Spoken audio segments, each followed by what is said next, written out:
Mm. Really, what making YouTube videos does is legitimize talking to yourself when you're alone and kind of make it fun. Because you're not only talking to yourself, you're talking to other people, but like, they mostly only will type back or just watch. And it won't be till later. That's interesting. I feel like the way video messes with time is kind of magic.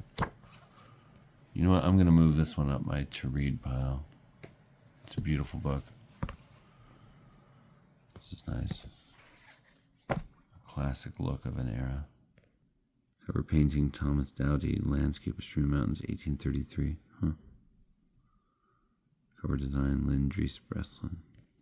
Well, it's always good listening to people's opinion about art and literature and stuff, especially when they're artists that you like. My phone keeps getting full. I have so many images in. I need to like buy an external hard drive or add them to my laptop. It's going to be so much. My laptop is like a very old horse.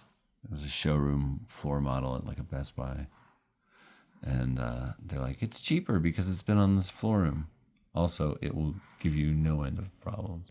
I don't want to complain about it because it's still alive. But like one day, it just doesn't play DVDs or CDs anymore. That's a bummer. I love listening to music on this. And then one day, it just won't go on the internet anymore. Oh, that sucks. And then one day, no more dashes. Now you have to go to the symbols list and copy and paste a dash or copy and paste it from another document and then use Control F and replace to put dashes where you have two hyphens. It's a silly computer. I don't know how to get on that topic. Oh, this video could get cut short because of that. Because I'm hesitant to take all the images off my phone, put it on there. I mean, I delete most of the videos I record for YouTube because they're on YouTube. 100 words every high school graduate should know from the makers of a dictionary. I probably read this like some little nerd. Should do us all a favor and bully myself. No, that's not true. Bullying is not good. Auspicious, Eli, precipitous. That's not a word. I'm just kidding. Polymer, quasar. Dear Abby, I learned all the 100 I was supposed to know, but I still feel empty. Like inside, you know? Sincerely, Churlish in Chicago. I guess I like books like that. And I've liked Bird by Bird a lot at different times in my life. I want to meet Anne LaMott. I hear she lives near Albuquerque. You could be more specific than that, but I won't say. I think I know the town. And I'd like to be like, I always rebuy Bird by Bird. I recently bought this copy new. I rarely buy books new, but I was like, I need a copy of that in my collection. Especially since I'm teaching,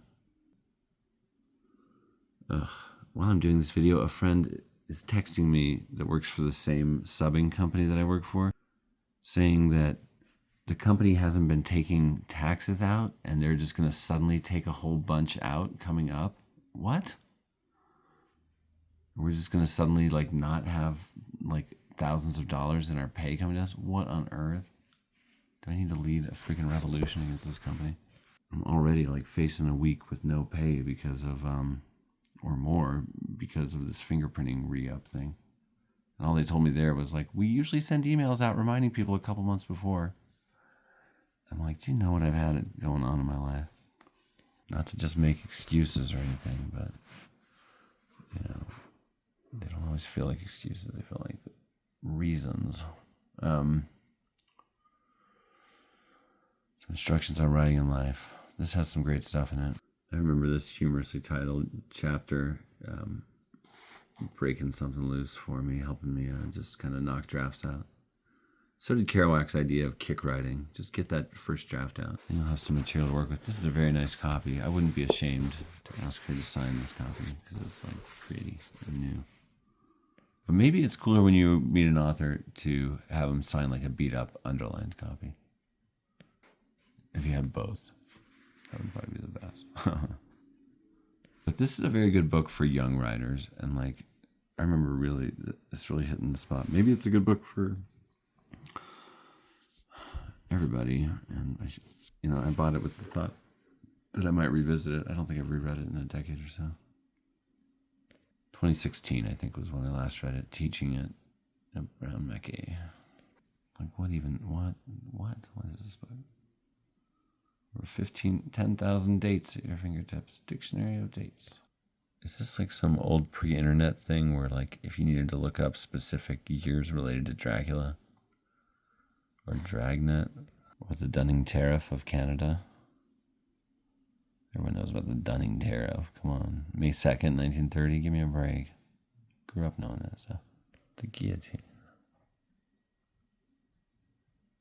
That's awesome. Look at that death. Oh my gosh, I want that like on a shirt or something. Gotta say, I still don't understand what this book is. An A to Z chronology of major events. Oh, and phenomena in world history. When did Muhammad Ali knock out George Foreman? When did Bram Stoker write his masterpiece of horror, Dracula? Hey, I was just there. When did Marx and Engels write the Communist Manifesto? Oh yeah, I knew this was 80s. Because this is like how books were. I remember this. I remember going into libraries in the 80s and there were books like this. And also like a lot of Charlie Brown related stuff and Snoopy related stuff and Woodstock related stuff. That was like so marketed. 8 million other things, of course. How to read a book, the classic guide to intelligent reading. Yeah, I mix all my reading and writing books because they're kind of the same thing, just from different perspectives. And first time I ever worked at Domino's Pizza, I worked with this guy who always said he was a writer, and I totally support that. That's awesome. But he said he didn't read at all. He hated to read. I don't read, man. I read blogs. That's what he said. And even then, I was like, well, maybe he's really interesting. I don't know that I ever read enough of his work to judge, but he didn't seem seriously committed to the craft, and so I remained a little dubious. But a famous drummer did come from that Domino's. I couldn't believe it. He would just put all his videos on YouTube of him playing the drums. Sorry, what? And yeah, Jason Duda, and he got picked up by a band as their replacement drummer because he's like so awesome, and got like a British model girlfriend, and his life totally changed. That's crazy. That's someone I know whose life was really changed by YouTube. But that other writer there, I just remember being like, you don't read at all? You got to read, man. So I was trying to tell him. I always try to give people books and stuff like that. Like, come on. Join us. Look at these great titles. The Problem of Comprehension. Importance of Classifying Books. Words versus terms. Sentences versus propositions. Suggestions for reading stories, plays, and poems. How not to read imaginative literature. Just say get into it however you can. I like to feel like I've explored a work by the time I'm done with it, you know. Determining an author's message. What a great topic. How to read a book. Oh, so this is one of 2 books that I really consider the books I keep nearby when I work on a screenplay. This is a great book. It has nothing to do with The Elements of Style by Strunk and White. It's an alphabetized, honestly, pretty white space heavy book. Oh, mine's falling apart. Ugh. This hilarious thing my younger sister put in here back when she was my younger brother. To Rick Sanders from Chip. What are these names? They're just made up names. I enjoy that. This is a gift. Oh, hey, look, a quote from Joseph Conrad. But the artist appeals to that part of our being which is not dependent on wisdom, to that in us which is a gift and not an acquisition, and therefore more permanently enduring. He speaks to our capacity for delight and wonder, to the sense of mystery surrounding our lives, to our sense of pity and beauty and pain, to the latent feeling of fellowship with all creation, and to the subtle but invincible conviction of solidarity that knits together the loneliness of innumerable hearts, to the solidarity in dreams, in joy, in sorrow, in aspirations, in illusions, in hopes, in fear, which binds men to each other, which binds together all humanity, the dead to the living, and the living to the unborn. Joseph Conrad, dude. Whoa, that's a good piece of writing. And you picked a good epigram, Paul Argentini. Okay, I'm still filming. Why did I think this is really come in handy? Why did I write weird spacing? That's sad. I will tape this up. Numbering. God, Microsoft Word makes numbering so hard. I know Paul Thomas Anderson writes his scripts in Microsoft Word, and so I feel okay doing that. But I really should have bought some program years ago. I did have a program a long time ago, but I don't mind knowing the formatting stuff. And I'm usually too broke to buy extra programs. I gotta change that. Because last time I had some money, I did think about buying Final Cut. Whatever, I wrote a 500-page miniseries script in Word, and I think it looks great. Editor to author, The Letters of Maxwell Perkins. Yeah, I read that A. Scott Berg biography, Editor of Genius, which I do not own. I checked it out from the library, and I was like, this is super interesting. Great to hear. I sure hope my work only gets lightly edited. I'm like, I've edited it. I don't really want it to be changed much after I hand it in. I mean, they can make the case, but I'm not just going to be like, yeah, do whatever. Like every one of my chapters has jewel-like facets. It's all like very precise. I often work within precise word and page counts and have symmetry encoded throughout. Because I'm a freak. But Maxwell Perkins is a real interesting figure.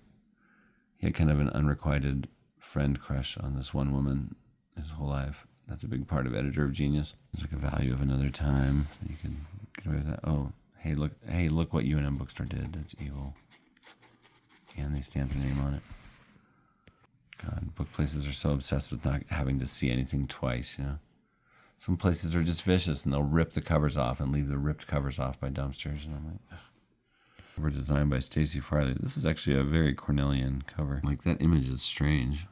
The shadow of somebody writing against a wall covered in penmanship, and then a letter and a chair in a room. What? It's unusual. This book was put together by a colleague and close associate of Max Perkins at Scribner's, who succeeded him. Wow. Marcia Davenport, one of Perkins' most gifted writers. Wait, didn't Perkins' writers include Hemingway, Fitzgerald, and... Well, you know, that's some swagger to describe yourself as that when this guy's edited the greats. Some of the greats, Thomas Wolfe. Autobiography, too strong for fantasy. Well, I have no doubt that I would enjoy this and get a lot out of this. That is just... At least they put it on the bottom. I hate when they put it on the top. I'm like, thanks for making my collection look cheap, you jerks. What if writing exercises for fiction writers? This is a weird looking book. A weird book. Everything's about it. It's strange. Some sample exercises. First sentences, beginning in the middle. What do your characters want? Journal keeping for writers. Hey, this is great. Imitation, sincere flattery and learning. With revision comes final meaning. Call them up, be like, I have your book. One of these authors wrote a book called Growing Up Rich. Oh my gosh. I do love the book, Oh, the Glory of It All. It's a 1990 book. It's a very specific moment. The origin are on the charts. The unique blend of, very intriguing chapter titles here, I gotta say. Psycho, Creating Terror.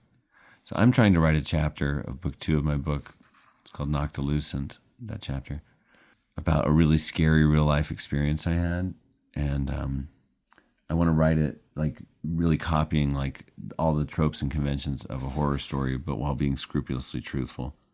And I've got about the first half of it written. It's been one I've been kind of eking out, writing it in a different way than I usually do, because it's involved thinking about horror writing so much. Like you can't do jump scares, for instance, in a book. That's very hard. That's something you do in movies. It's more about dread and creeping feelings of uncertainty and danger and unpleasant imagery. And I find a lot of horror that I read just feels more like fantasy, really, because it just hits so differently. So, but that's going to be an awesome chapter of book 2, and hopefully it'll actually be a little bit scary and add a really weird, different chapter to an otherwise not scary life story, only existentially scary. The exercise. Write a linear story in which a strong main character is on a quest for something important and specific, e.g. a shelter for the baby, medicine for a sick mother, or the key to a storehouse where a tyrant has locked away all the grain from a starving populace. The object is given. Don't explain its importance. The main character starts acting immediately. She then meets a specific obstacle. Finally, she triumphs over the obstacle by means of a magic or supernatural element that comes from the outside, like Dorothy's red shoes in The Wizard of Oz. You may introduce minor characters, but the narrative should never abandon your main character. The story should be told through action dialogue. Oh, limit 550 words. What this would be great for would be a writing group. I once had a fun writing group with a lot of adults during my undergraduate years of college. Somehow we were called Strunk and White's Army. I thought that was kind of funny. Though I've moved away from prescriptivism. But I wrote so much fiction during that time, and we just had we had a book that was co-written by Ursula K. Le Guin. We just went through every exercise and all the chapters. And I have a giant file full of weird fiction somewhere from those times. And this would be a great kind of book for something like that. Or just for a disciplined freak, especially someone young with some time.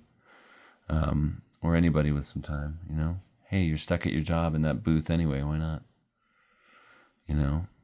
Parking attendant, whatever. Do something cool. I guess this looks interesting to me. How to outline your novel. Sometimes I think of my giant memoir as a novel. It's really an autobiography, an experimental autobiography. How do I explain my book? It's a maximalist, multi-form autobiography. 2 volumes. Nonfiction. Technically mixed media. Can outlining help you write a better story? I always have some kind of an outline. Maybe not always, but usually. Especially if I'm doing a project. Like a real chapter that I've been thinking about. I always have tons of notes. I have a very healthy extras file. With a lot of elements that I save and, when you write this, don't forget this. Choosing the best outlining method for you. It's kind of an interesting curiosity in my collection, but it could be useful. What they don't teach you at film school. I really am a movie person. I love movies.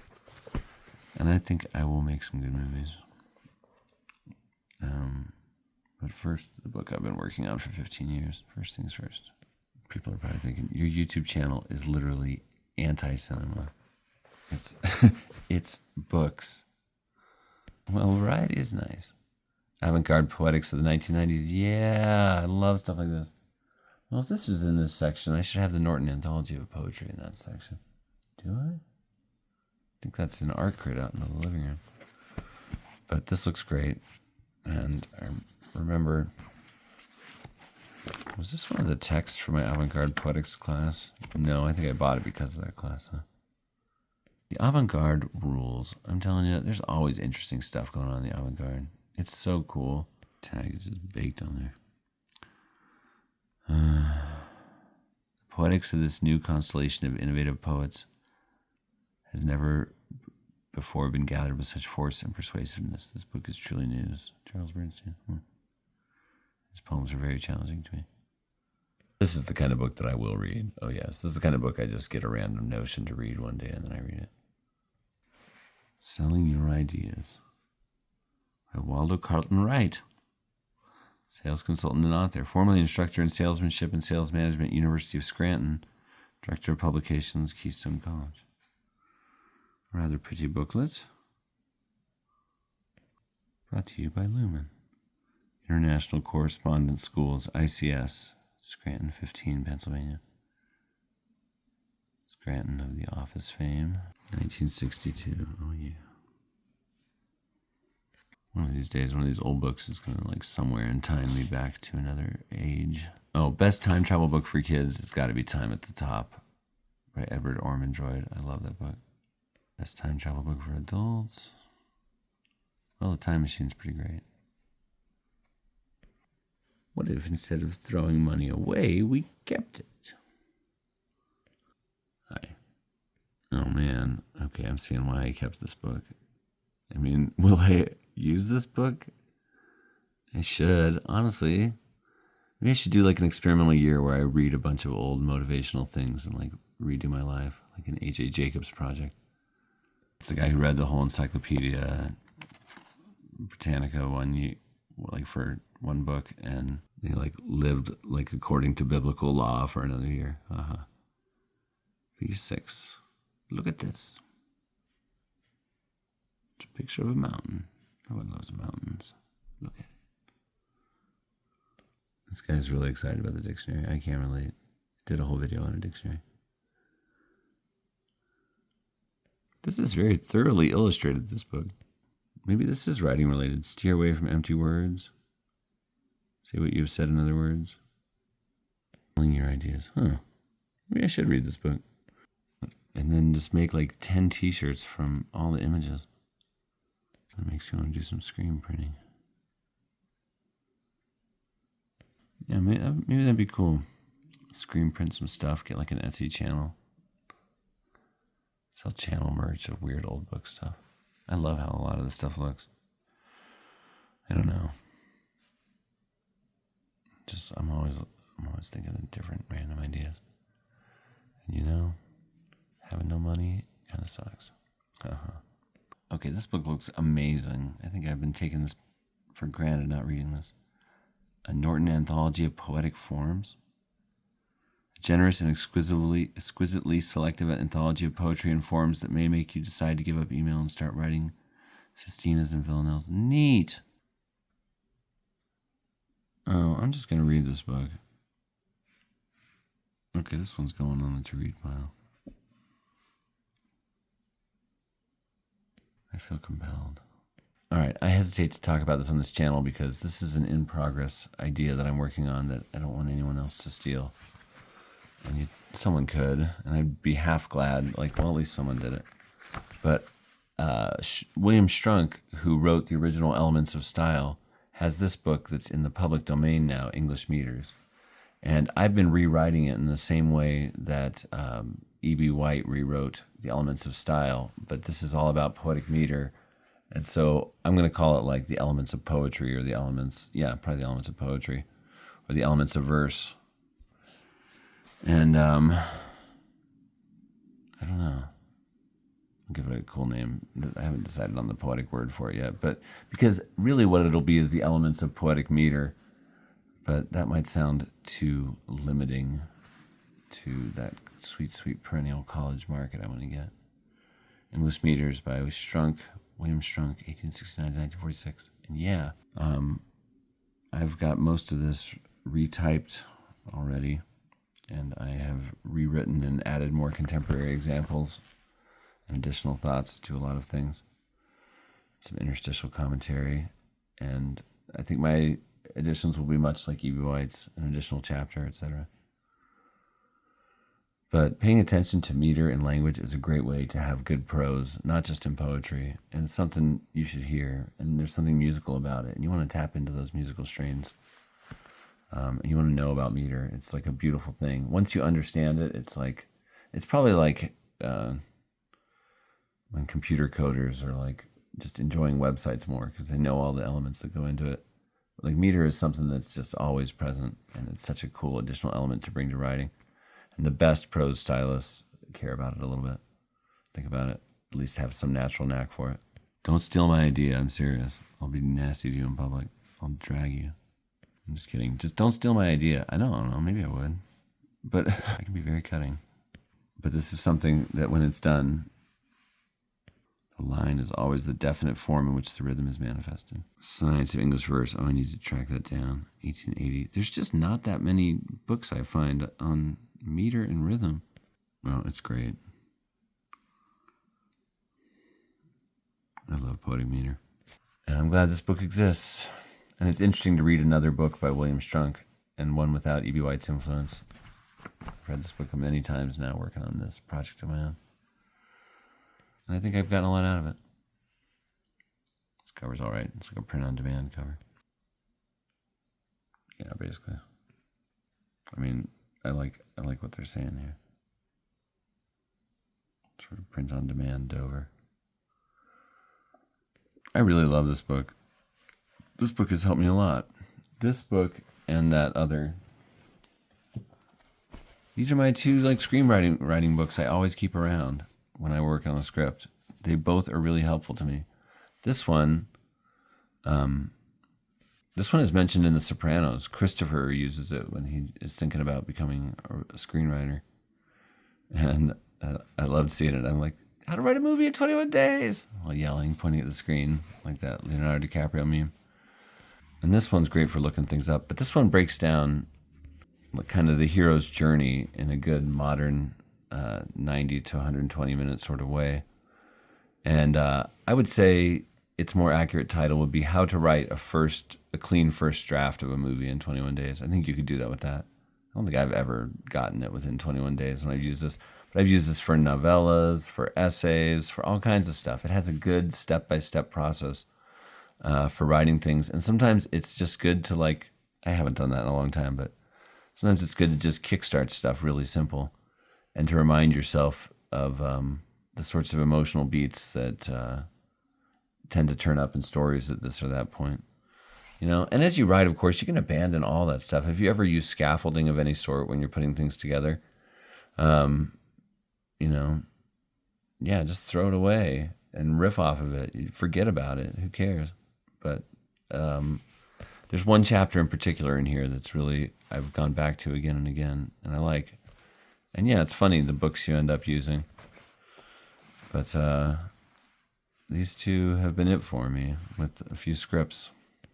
But, sometimes you just need something that makes you feel like you're a serious person and you're being serious and you're focused and it's a worthwhile goal. And stuff like this can be good for that too. I think this is the copy I've always had. I bought these both around the same time in the very early 2000s.